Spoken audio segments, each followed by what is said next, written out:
Today in the box we'll be unboxing the new Moto E6.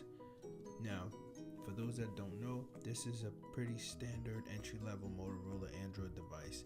So first here we have the device itself.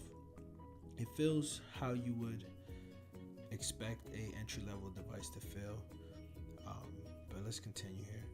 There's nothing here with this packaging. I like the blue color that they're using. Now this is the T-Mobile version of the phone. So here we have the SIM card that the device comes with. The device also comes with a start guide, which is pretty standard with all T-Mobile phones that teach you how to set up the device and use the basic functions.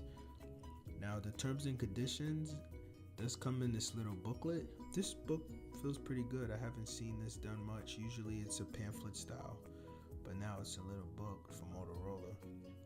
Now the device also comes with the legal, safety, regulatory information. This is also pretty standard with cell phone devices. Most people don't even read that stuff. Now we have the USB base. This is the base that goes into the wall in order for you to charge your device. As you can see, a standard USB connection here built right into the device where you would plug in your USB cable. Just look under here.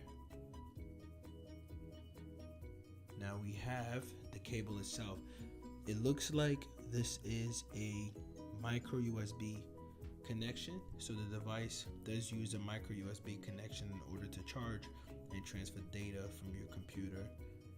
And lastly, it looks like we have a battery. So this phone does have a removable battery, which most newer phones don't anymore. So this is a plus for some. So that makes the battery interchangeable. And that looks like that's all that's in the box. So don't forget to share and subscribe, and I will see you guys in the next video.